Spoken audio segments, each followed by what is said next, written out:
Okay, Shabbat Shalom. Welcome to another Sabbath class. As always, let's start off with the book of Colossians, chapter 3 and verse 17. And whatsoever ye do in word or deed, do all by Hashem HaMashiach Yahushai, giving thanks to the Most High by Hashem HaMashiach Yahushai, and the Father by Hashem HaMashiach Yahushai. So today's class lesson, we're going to talk about, we're going to kind of focus on the sisters. Focus on the women, on the ladies, because how society is going going very out of hand, and we need more and more classes to focus on straightening up our sisters to get them back on the right path. For a long time, like since the 80s is probably where I've seen the big change with things like the freaknik culture, right? When young girls, teenagers were allowed to go and freak off at college and dressing very provocatively and things of that nature. Then that kind of just transpired to things like Lil' Kim, further down the line, Foxy Brown, Nicki Minaj, and, Sexy Red. And now you got, little girls looking up to these women as role models. And they feel that they should pretty much mimic that, right? So what happened to the days of old when we have sisters that taught their daughters right things? Things that would have them get a husband, teaching them things on how to be shamefaced, how to be meek, how to be quiet, how to be obedient. I know this may be triggering words to a lot of sisters, but this is literally how our culture is going to run perfectly. This is literally how we're going to get sisters off the streets, is by training up a child on the way they should go. So when they get older, that they won't depart. So let's go ahead and get started on this. So how to be a wife. Proverbs chapter 18 and verse 22. Whoso findeth a wife findeth a good thing. So what the scriptures is teaching us is that you must already be a wife before you actually find a man, right? So you already have to have those characteristics, those traits, those attributes of what a wife is before you actually become somebody's physical wife, right? So every little girl should be taught on how to be a wife one day. It says they find it for good thing. So a man that finds a wife is a good thing. It's not a bad thing. It's not something that's going to cause him all types of stress, heartache, and pain, right? It says, and obtaineth favor of the Most High. So when you find a wife, that means you have gotten favor of the Most High. So the agenda. So we're going to talk about stop being a whore. Is one of the stop being a whore. The first part, the humbling, in subjection, his possession, righteous foremothers, and grace of life. So just to give a warning, that is some of the stuff is going to be triggering, right? But we must look at ourselves in the mirror and correct ourselves, because a lot of times what we reflect ourselves when we look at ourselves in the mirror, we are pretty much the reflection of what you see out there in the world today. Your Megan Thee Stallions, right? Your Little Durks, right? We are reflecting that, but we need to be reflecting the righteous forefathers and foremothers of the scriptures, right? So we're going to get through this. We're going to rip off the band-aid, clean the wound, and put some ointment on it so it can heal right. So let's move on.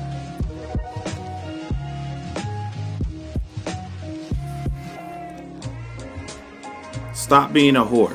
She learned it. She learned from mama. Okay, so let's look at the book of Ezekiel, chapter 16 and verse 44. It says, behold, everyone that useth proverbs shall use this proverb against thee, saying, as is the mother, so is her daughter. So you see that? You learn it from your mother, right? Because the mother in our culture these days, the mother is kind of like the sole provider of the children, right? Because the father is nowhere to be around. The father could be locked up. The father could be in jail, or or the father just ran off somewhere, right? And started a new family.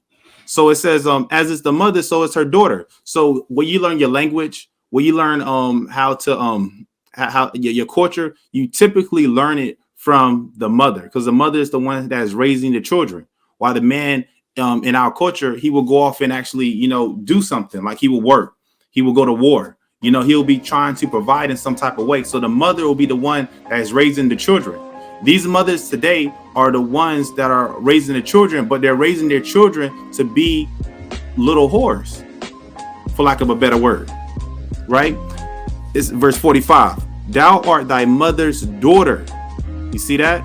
That loatheth her husband and her children, right?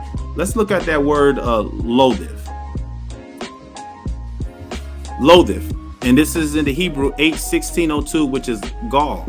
To detest, by implication, to reject, abhor, fail, loathe, vilely cast away.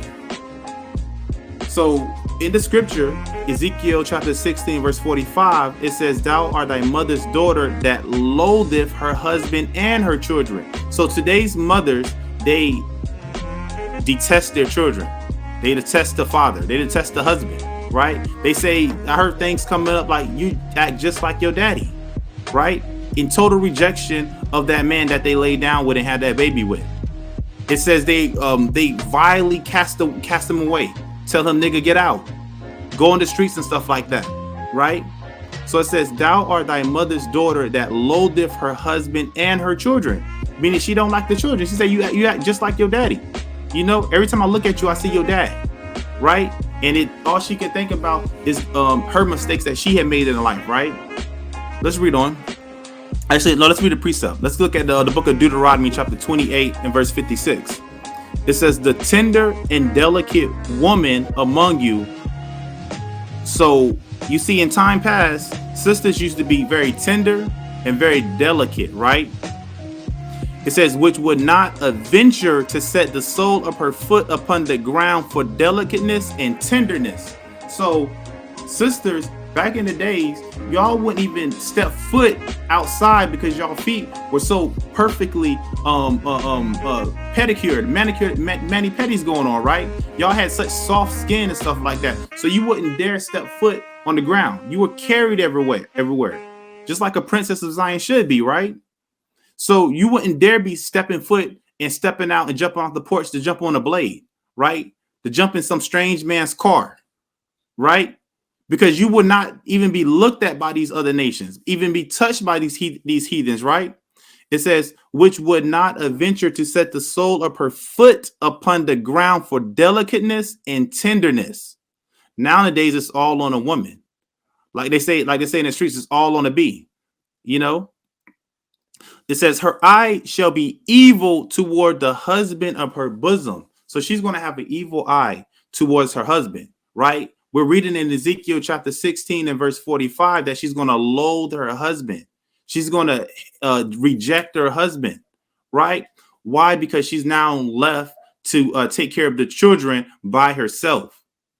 And, in another lesson, we're going to get on the men as well. But today we're getting on the women, right? So we can straighten it up and become a better people, because it's literally up to the men to correct the women, because this is our fault that all this happened, men, right? So we have to be the ones to show our sisters where they err at and how to get back on the right track.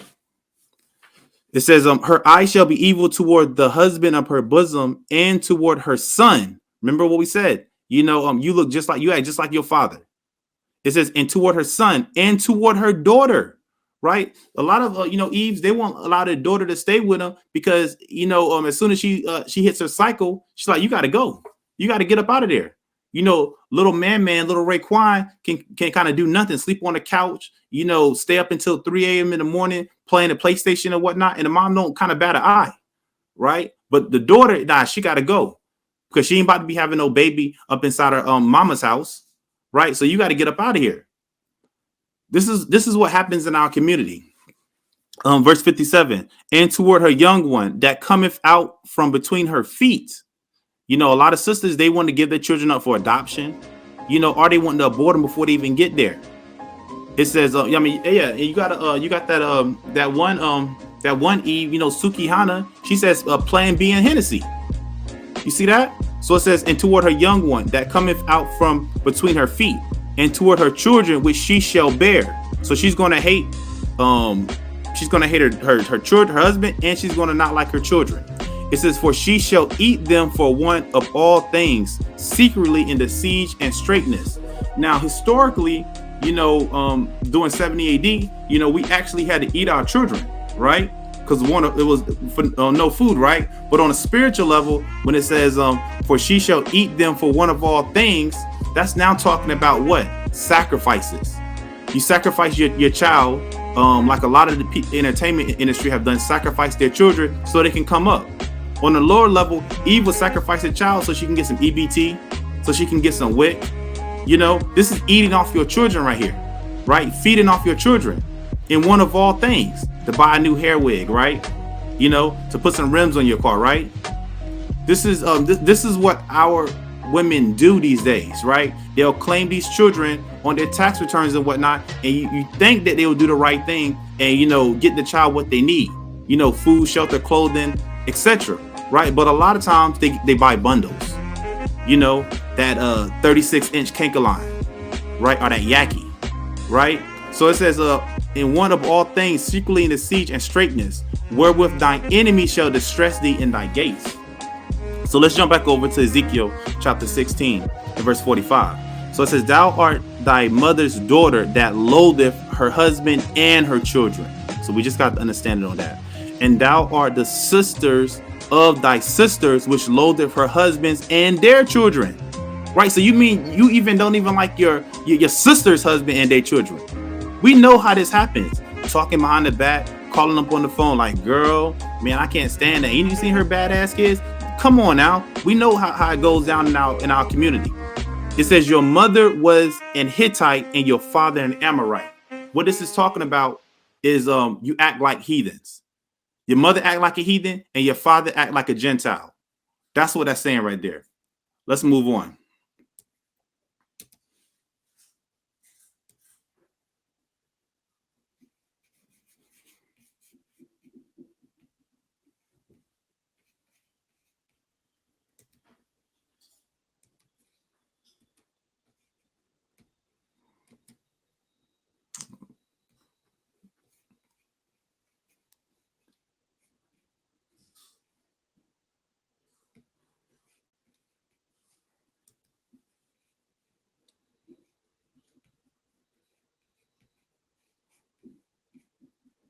A second.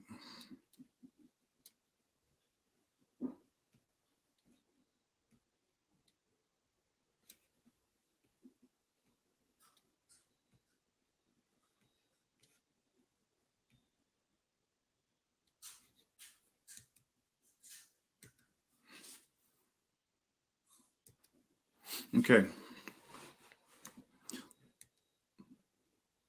So let's look at Ezekiel chapter 16, verse 46.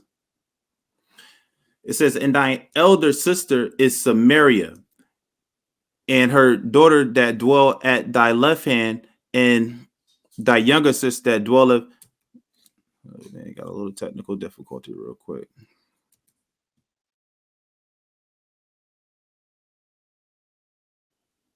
There we go. Okay. And thy younger sister that dwelleth at thy right hand is Sodom and her daughters. Yet hast thou not walked after their ways. So you don't even act like you actually act worse than the heathen. You have now created your own thing, your own culture, right? Where everyone is mimicking now Eve, right? Because everyone now wants to get big old butts, right? Everyone now wants to have the luscious lips and whatnot, right? And now you have took your physical attributes now and you have surpassed the heathen and now created your own whore culture, where you now create your own music, talking about abortions and stuff like that. You have now created your own music, talk about how many men you can sleep with, right? So let me go back. Verse 47, yet hast thou not walked after their ways, nor done after their abominations. But if that were a very little thing, thou wast corrupted more than they in all thy ways. So you see that we have corrupted ourselves beyond and far past what the heathen has ever taught us. Let's read on.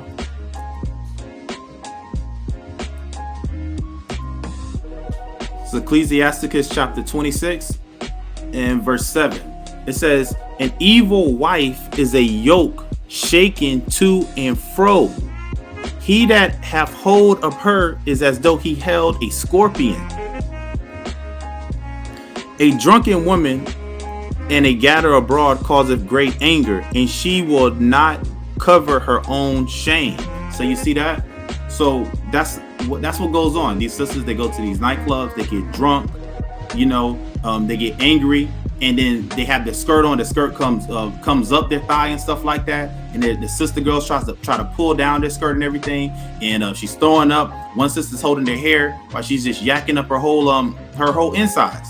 Right? So that's her shame right there. It says verse 9. The whoredom of a woman may be known in her haughty looks and eyelids. So you see that? The whoredom of a woman, right? How she dresses, her attire, right? Her haughty looks, with the lashes and stuff, the eyebrows done up, right? How they pretty much seduce men, right? To get them to come, and they can be a succubus and it's drain them spiritually. Let's get a precept actually to Ecclesiasticus chapter 26 and verse 7. This is Ecclesiastes chapter 7 and verse 26. And I find more bitter than death the woman. So you see that? What's worse than death is the woman, it says. But guess what? These things can be corrected and changed. It says, whose heart is snares and nets, and her hands as bands, meaning she loves to fight. She loves to argue. It says, whoso pleaseth the Most High shall escape from her. You see that? So if you want to please the Most High, you will flee from a wicked woman. It says, but the sinner shall be taken by her, right? It's no escape for the sinner.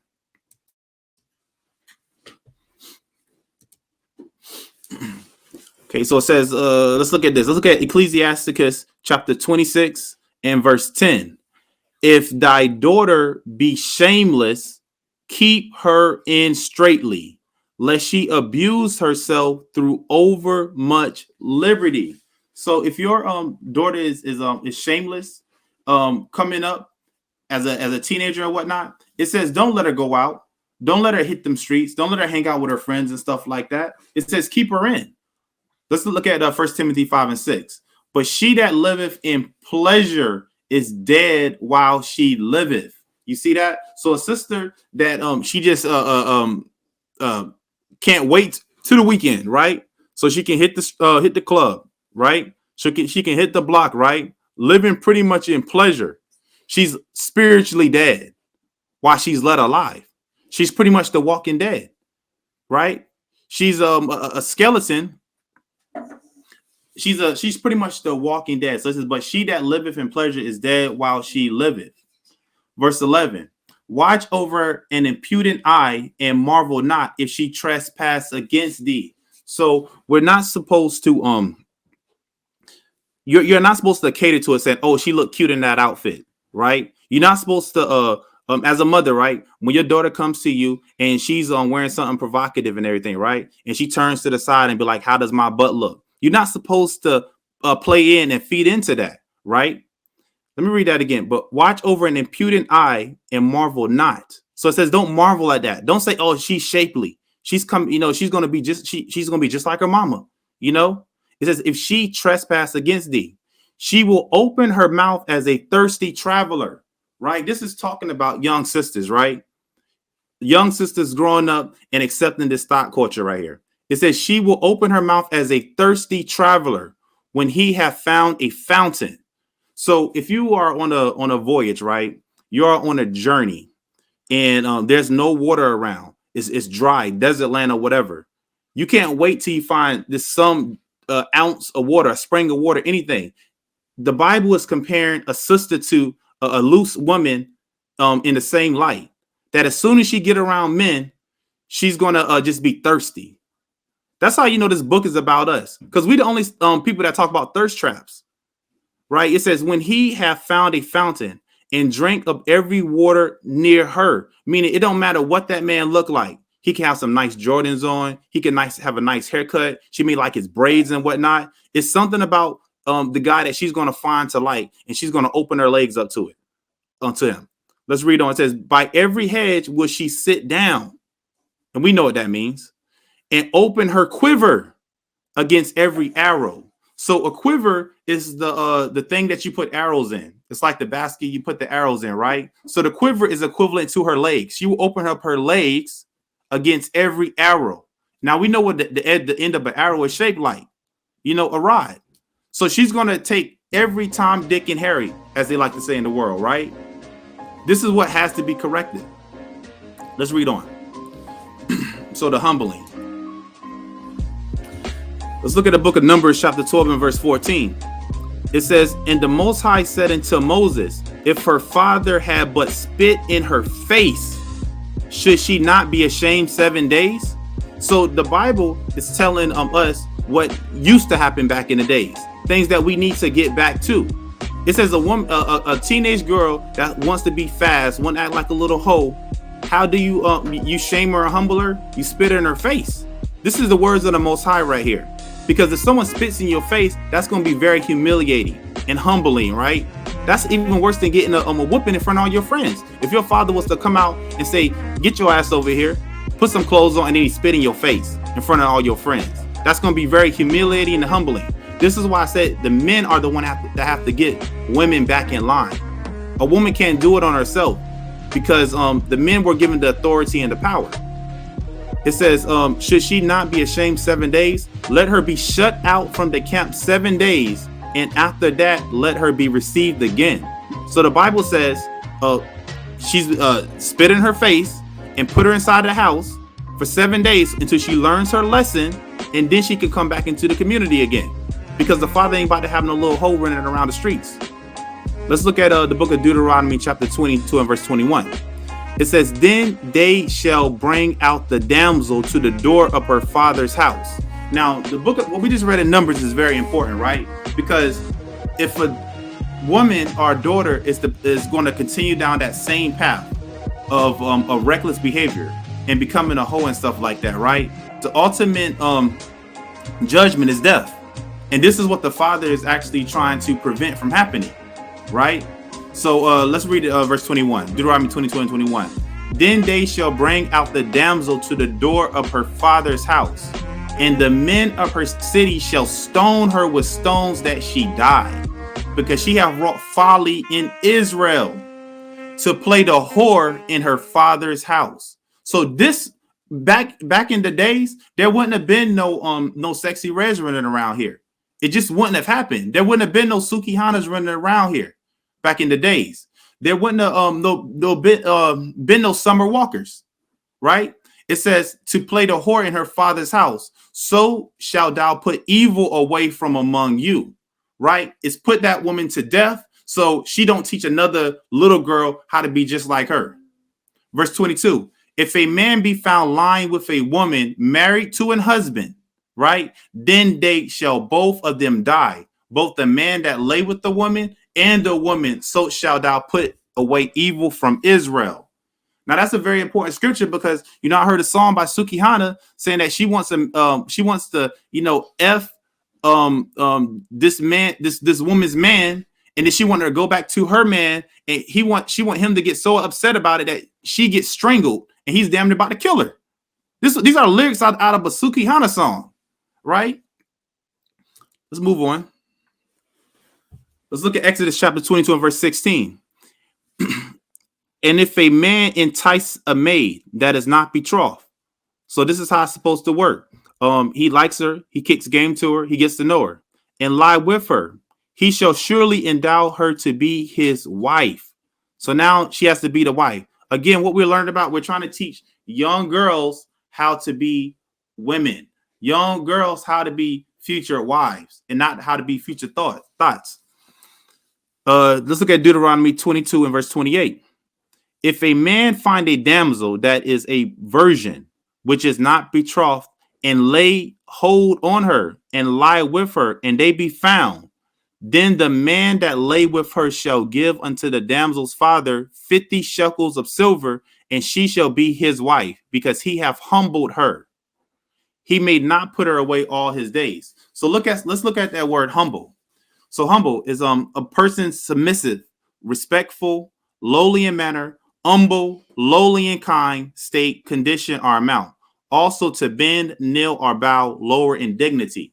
So sisters are supposed to have a humble mentality, a humble mindset. A woman is not supposed to be yakking all at the mouth and stuff and just doing whatever the hell she wants to do, right? These are not my words. These are the Most High's words right here.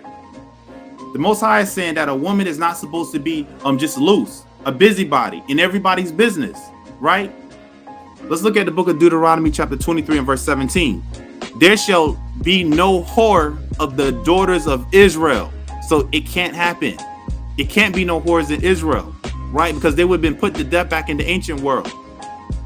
And this is what's going to happen. This is what's going to happen coming soon when the kingdom gets here. Because no whore is going to be inside of the kingdom. No whore or no whoremonger is going to make it inside of the kingdom. So what we're doing right here, we are trying to understand what the judgment is. And we're trying to repent before that judgment comes about. And if we were these ways, it's a time to look in the mirror and analyze ourselves and change. Deuteronomy 23 and verse 17 again. There shall be no whore of the daughters of Israel, nor a sodomite, meaning a homosexual, of the sons of Israel. And again, that's going to be for another class when we get on the men, because we definitely going to get on the men. Let's look at Leviticus chapter 19 and verse 29. Do not prostitute thy daughter to cause her to be a whore. So now let's stop right there. So this is not just talking about prostituting a daughter like she just go stand on the corner, or you put her up on some back page or Craigslist or something like that. That's not what this is talking about, right? We're going to get the understanding of this. It says, lest the land fall to whoredom and the land become full of wickedness. So when a young girl, a teenager or whatever, right, she gets a boyfriend, and that man takes her virginity and whatnot, because there's no boyfriends or girlfriends in the scriptures, right? Once you lay down with somebody, that's your spouse now, right? You that is your that's who you're going to have and who you're going to be with, right? So, but in America society, right, you can be someone's boyfriend and someone's girlfriend at 50, 60 years old talking about your boyfriend, right? Why is it grannies and granddads talking about, I'm about to go see my girlfriend, right? That's not biblical at all. So what is this talking about, right? Is that if a man allows his daughter to get with a man and lay with a man, and that man later breaks her heart and he just he leaves and whatnot, that young lady, she's gonna go through her time of grief, of mourning, of feeling sad and everything like that. But then she's gonna jump right back in the game again and get another boyfriend. And then the same thing is gonna happen. He's gonna break the heart. And another boyfriend. And next thing you know, it's like 15 bodies, right? So what is that doing? That's whoring your daughter out right now. And it says, lest the land fall to whoredom. Now the land has completely fell to whoredom. Every time you turn on the radio, it's a song about some type of whoredom. Mr. Steal Your Girl, right? Keisha Cole is infamous for making these songs about heartbreak and that type of stuff, right? It says, and the land become full of wickedness. Now we're in a land full of wickedness.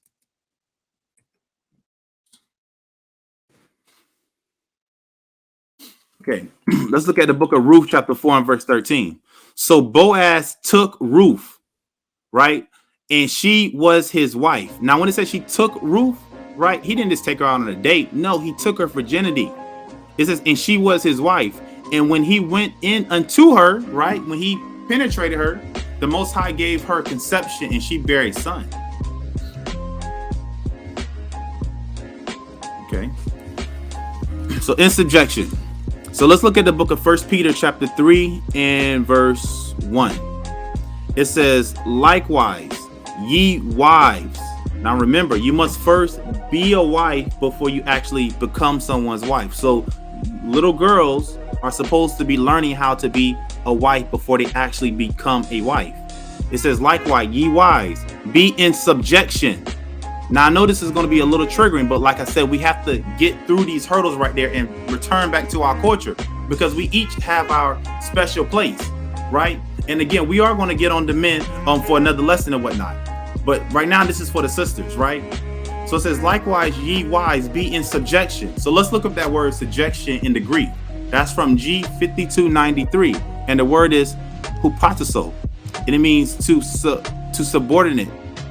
Be under obedience. Be under obedience, put under, subdue, unto, subject, be in subjection, submit self unto. So let's see that word obedience, because that's a word that, sisters just don't like. Obedience. Let's just be real. It says the practice of virtue of submission to a higher power or authority. Your husband is your higher power. He is your authority. Dutiful, compliance with a command or law. So it is a commandment from the Most High that you be in subjection, that you be in obedience to your husband. Let's look at 1 Peter chapter 3 and verse 7. It says, likewise, ye husbands, dwell with them according to knowledge, meaning men are supposed to teach their wives, giving honor unto the wife as unto the weaker vessel. So the scriptures is telling us that the woman is the weaker vessel.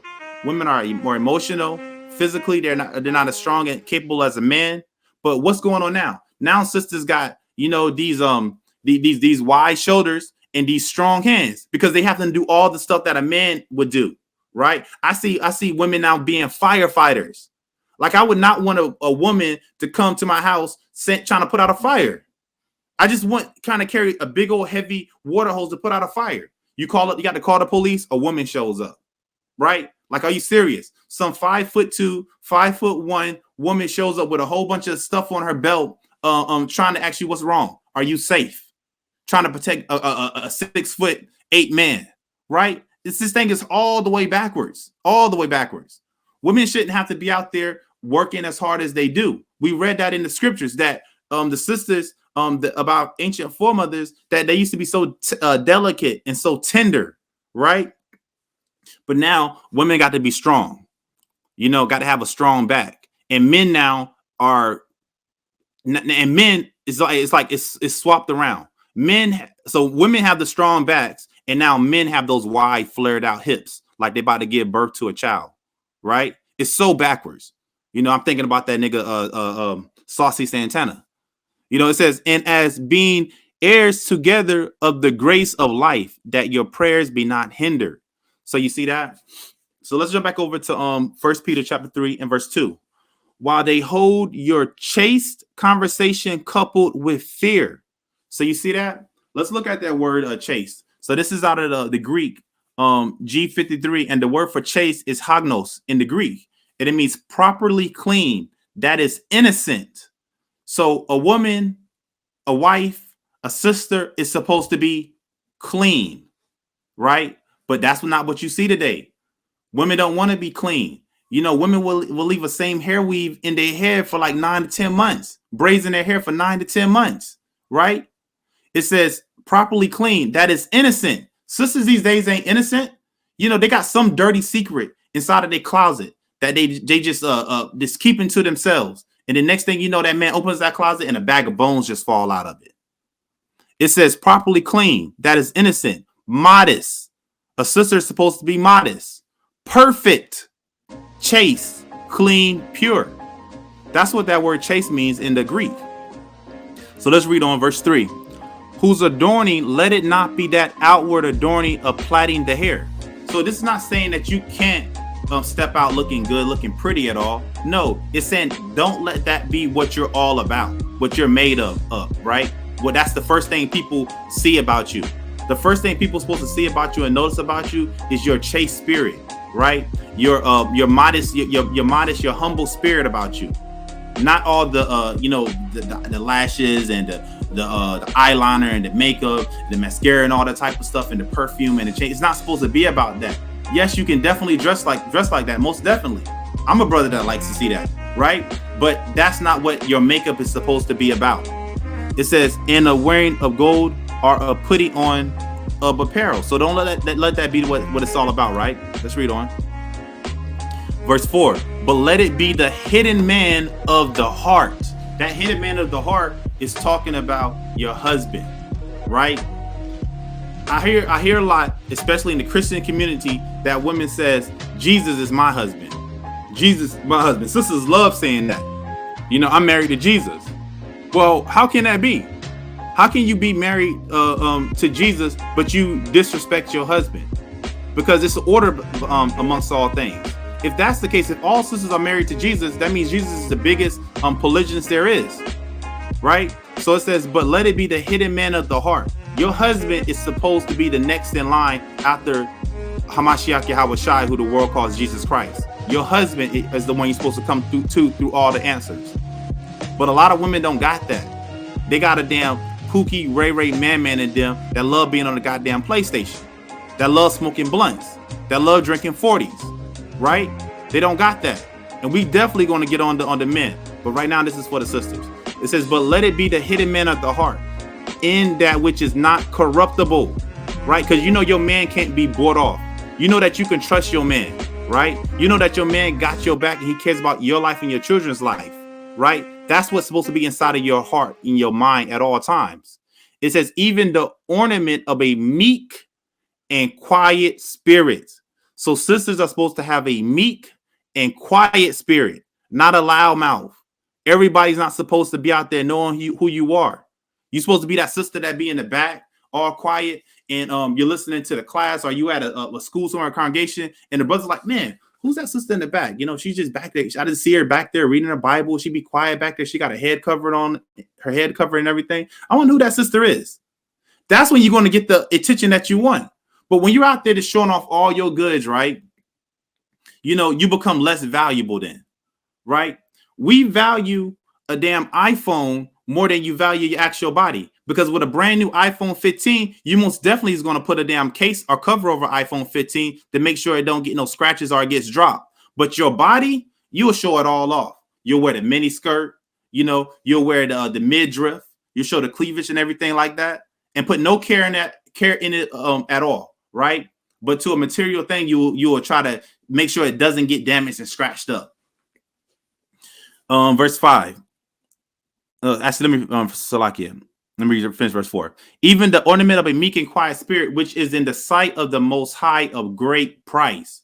So that's what is of great price, women. A meek and quiet spirit, not a busybody. These are things that we must do in order to make it to the kingdom. Verse 5. For after the manner in the old time, the holy women also, who trusted in the Most High. They trusted in the Most High. This is what all sisters should be doing, trusting in the Most High.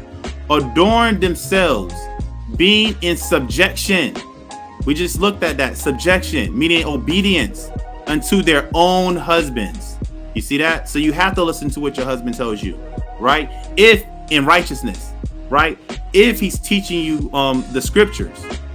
That's what you listen to your husband in, knowing that he has everything under control and that he follows out the Hamashiach Yahawashi.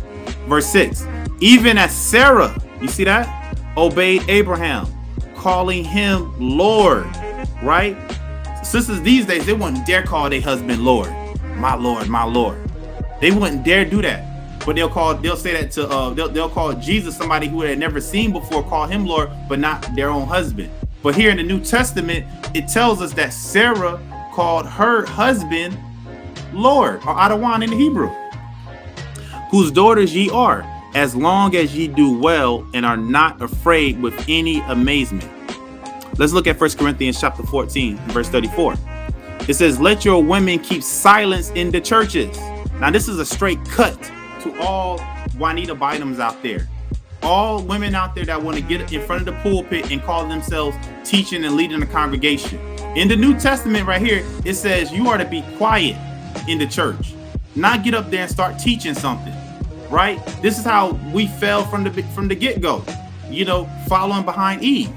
But this is a new day. This is a new era. We're about to put things back in its rightful order, right? Because this ain't working for us. This ain't working for us at all. Let's read on. Let your women keep silence in the churches, for it is not permitted unto them to speak. So we love Paul, right? Sisters love Paul and whatnot. Well, how about this? This is Paul's writings right here. But they are commanded to be under obedience, as also saith the law.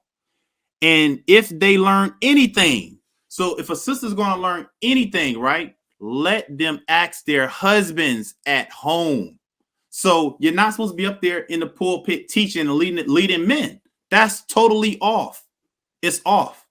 You're not supposed to get up there baptizing a man, dunking him in water and stuff like that, giving counseling to the man. It's just not supposed to happen. If you're going to learn anything, you're supposed to look at that man, your husband, and say, Lord, Adawan, husband, whatever you want to call him. What does this mean in the scriptures right here? You're supposed to ask him for about every single thing, especially when it concerns the scriptures. Now, that's not to say that a woman can't show a man something. She may want to show a man, a new recipe. She may know something about the computer that he may not know, right? That's not saying that women don't have their place to teach, because a woman is allowed to teach other women and children, right? But it's when it comes to sitting down and teaching a man about the Most High, that's off. It's totally off. It says, and if they will learn anything, let them ask their husbands at home, for it is a shame for women to speak in the church. Let's move on. Let's look at Ephesians chapter 5 and verse 22. Wives, submit yourselves unto your own husbands as unto Yahushua.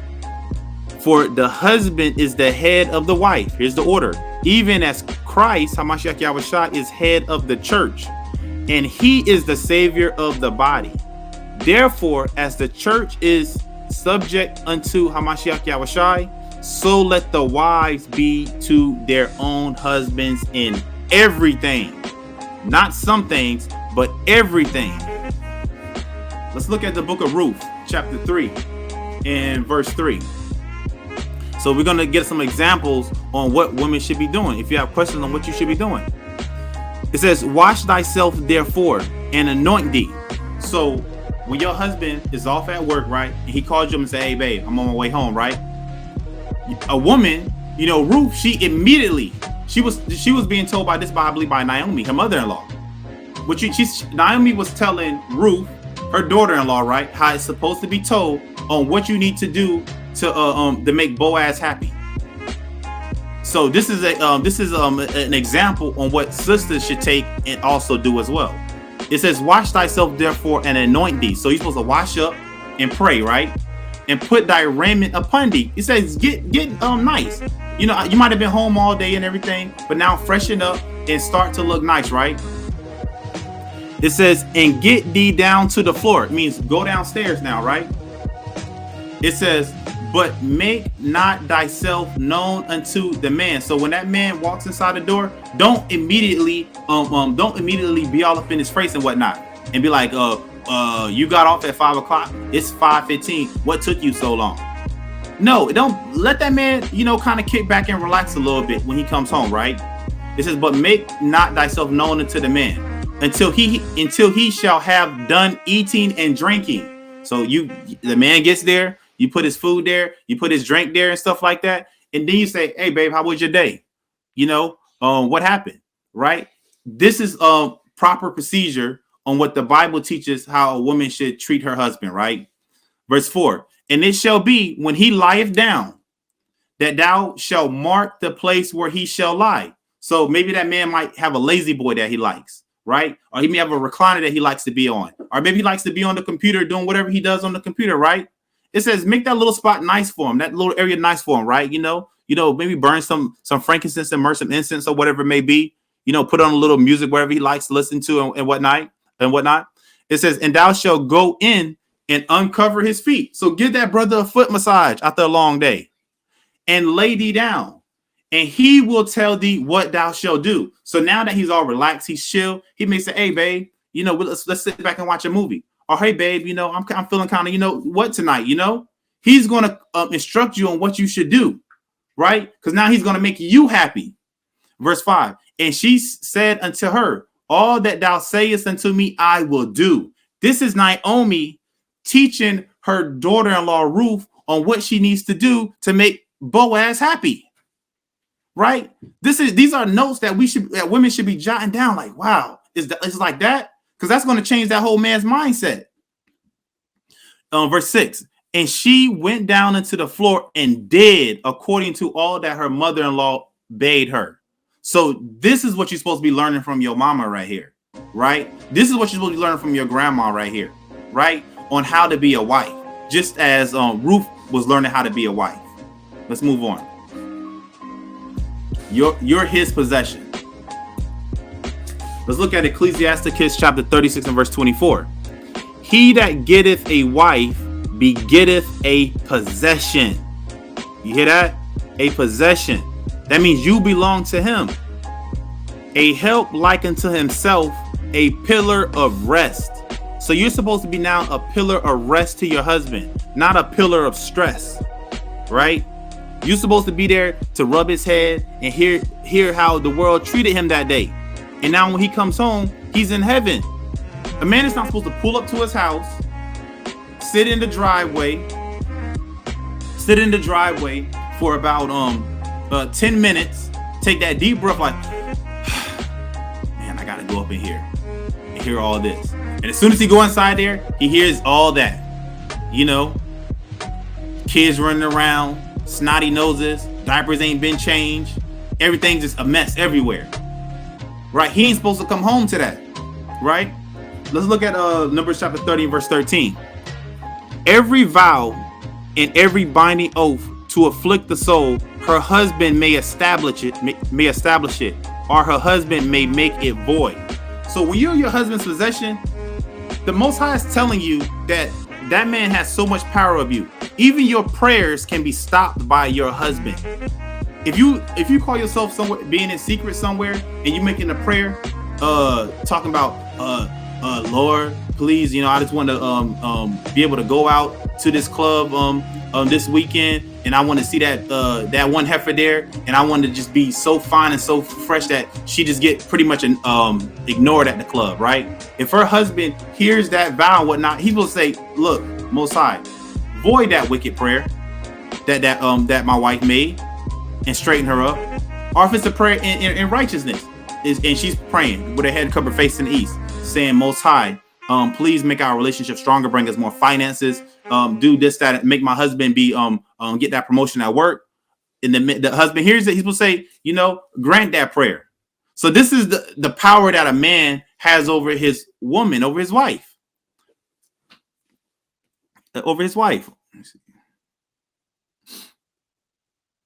Verse 14, it says, but if her husband altogether hold his peace at her from day to day, I mean, he doesn't say anything, then he establisheth all her vows or all her bonds. So if a husband don't say anything, whatever she pray is going to actually happen, which are upon her. He confirmeth them, because he held his peace at her in the day that he heard them.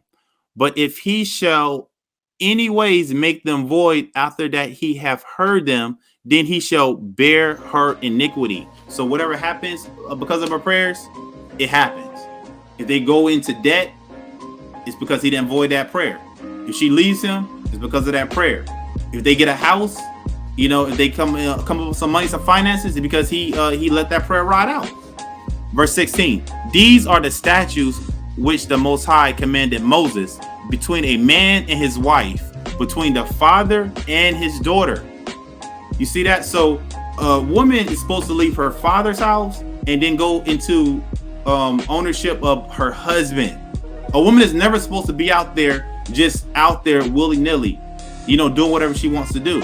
She's supposed to go from one ownership to another ownership. That's how it's supposed to happen. That's what the Most High set forth. It says between the father and his daughter, but being yet in her youth in her father's house. So let's see. Let's look at some righteous foremothers. What's going on?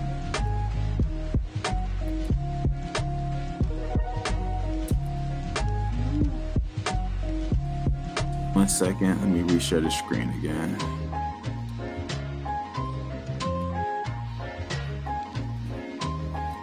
Reshare the screen. Bear with me.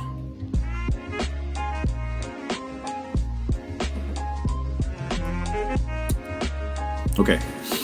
Righteous foremothers. So let's look at the book of St. Luke, chapter 36 and verse St. Luke chapter 2, verse 36 through 38. It says, and there was one Anna, a prophetess, the daughter of Phanuel of the tribe of Asher. She was of a great age. You see that?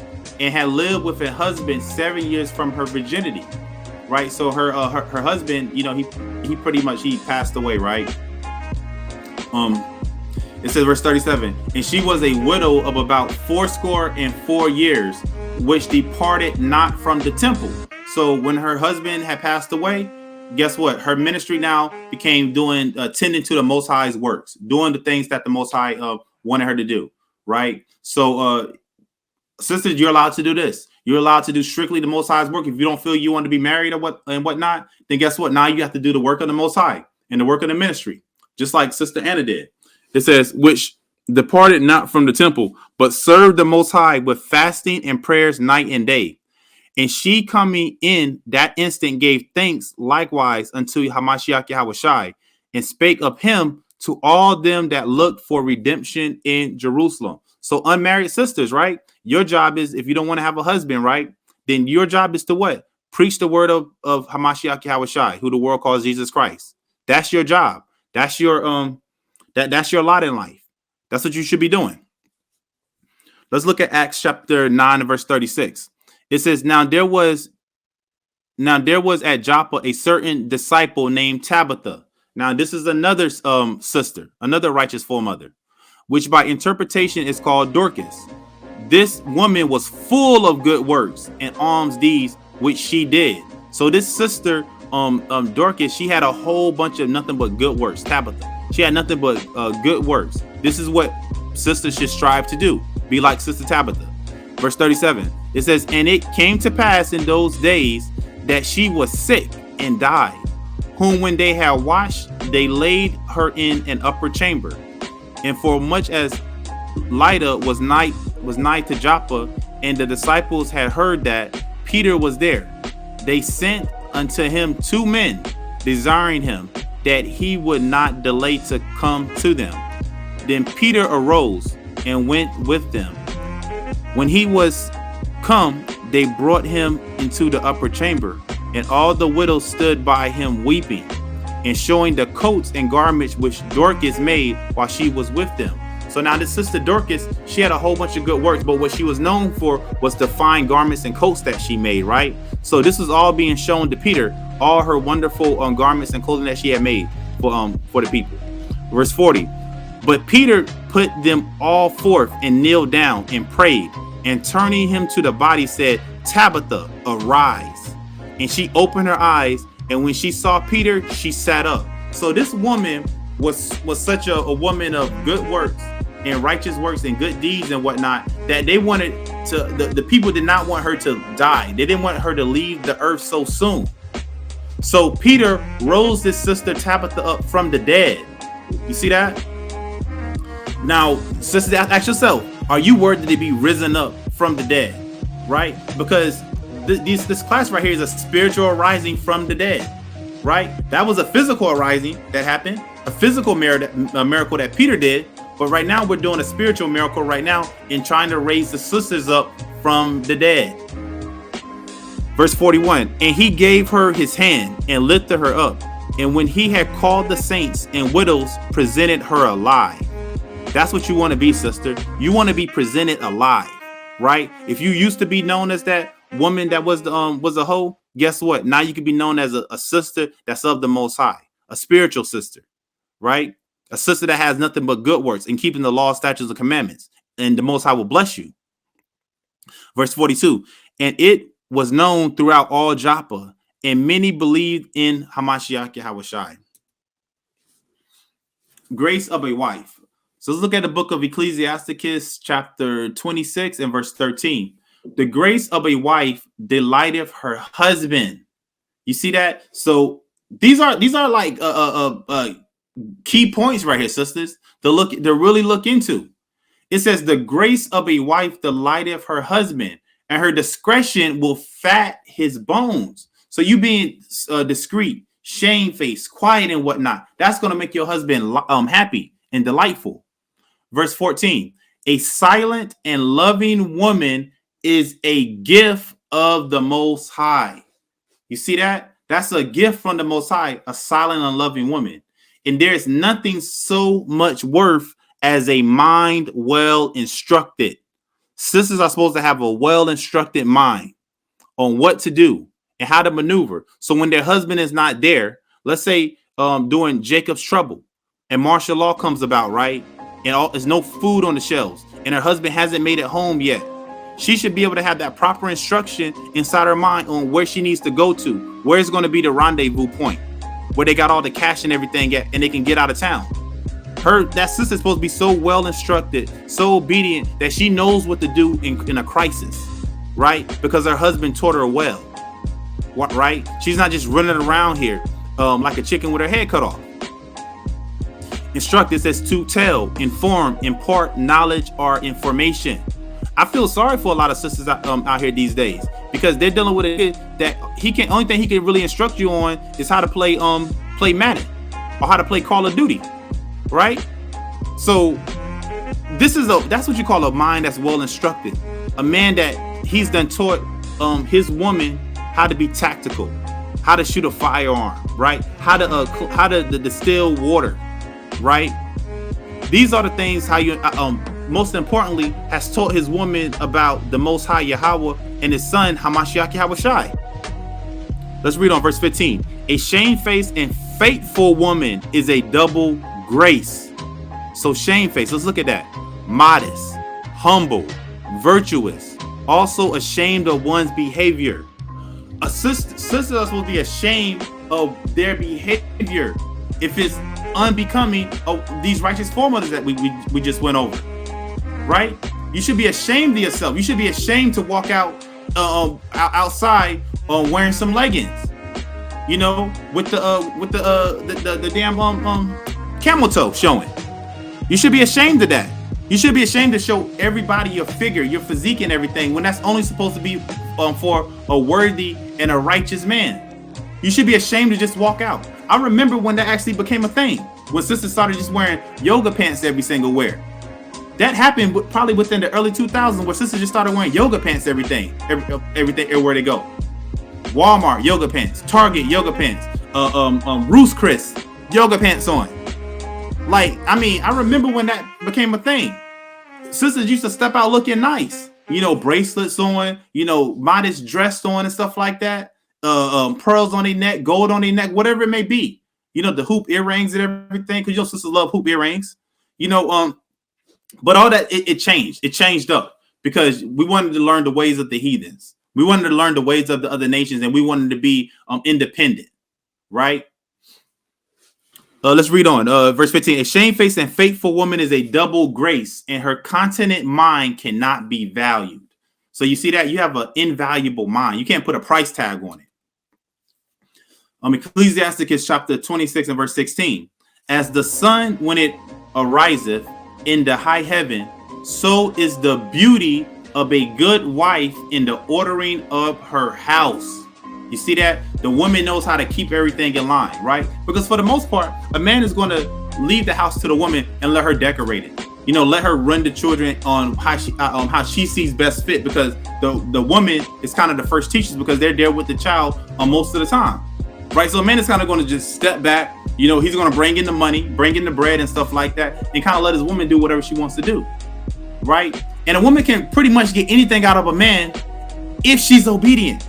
Man, we don't want to tell you no, right? We want you to be happy and do the things that you're supposed to do, right? But it has to be order behind it. And that's what women must figure out. And that's what this class and this lesson is for. Verse 17, as the clear light is upon the holy candlestick, so is the beauty of the face in ripe age. As the golden pillars are upon the sockets of silver, so are the fair feet with a constant heart. When thou hast gotten a fruitful possession, right? So a man, brothers, when you have found that virtuous woman, when you have found that Proverbs 31 woman, right? Let's see what happens. When thou hast gotten a fruitful possession through all the field, through all the women out there in the sea, right? Sow it with thine own seed. Don't deal with the other women of other nations. Don't deal with the Indian women. Don't deal with the so-called Caucasian women. Don't deal with these other nations. It says sow it with thine own seed. mean, to have a child with a woman out of the 12 tribes, trusting in the goodness of thy stock. Verse 21. So thy race, you see that? Race is in the Bible. So thy race which thou leavest shall be magnified, right? Having the confidence of their good descent, meaning now you are raising children that are super gods on the earth, right? They know everything. They're Deuteronomy 7 and 6 all day long, right? You're raising these super children now, these super geniuses now. Verse 22, and harlot shall be accounted as spittle. So you see that? A whore is going to be accounted as spittle, meaning she's nothing. She ain't S-H-I-T, right? But a married woman is a tower against death to her husband, meaning that woman, you are now a protection. You're going to defend your man. You're going to stand by your man. You're not going to let anything just go and slide by. Verse 23, a wicked woman is given as a portion to a wicked man. So a lot of sisters out there are wicked. And guess what? You're going to get a wicked man. So this is a self-reflection, right? Because we all got that opportunity and chance to change right now. If you're dealing with a wicked man, you need to self-analyze yourself, because you're probably a wicked woman. A wicked woman is given as a portion to a wicked man, but a godly woman is given to him that feareth the Most High. So men that fear the Most High, they're going to get a virtuous and a righteous woman, right? So if you want to get that righteous man and whatnot, you need to become a godly woman. It's that simple. It ain't no brothers in this truth checking for the hoes. We just ain't doing it. Verse 24, a dishonest woman contendeth shame. So if you're a woman that loves to lie, right? You don't want to be truthful up front. It means you bring on shame. But an honest woman will reverence her husband, meaning she will constantly show her husband respect. A shameless woman shall be counted as a dog. Now, in some other translation of this verse right here, it actually says a bitch. That's in the GNT. It says the word bitch. It says a shameless woman shall be counted as a dog, meaning that's what you're going to be if you're a woman out there just twerking everywhere, sleeping with everybody, right? The Bible, the Most High says you're going to be counted as a dog. And what is a female dog? A bitch. But she that is shamefaced will fear the Most High, meaning you're quiet, meek spirit, you're going to fear the Most High. A woman that honoreth her husband shall be judged wise of all. But she that dishonoreth him in her pride, meaning you don't even want to humble yourself down and say, you know what? I've been acting a fool. I've been acting wild, right? Because you don't want to let go of that pride, right? You don't want to show some type of humility. Let's see what happened. Shall be counted ungodly of all, meaning you're going to get the lake of fire because you don't want to humble yourself down. And so that's it on that class right there. I hope it's been edifying. And I'm going to shut off the recording and open it up for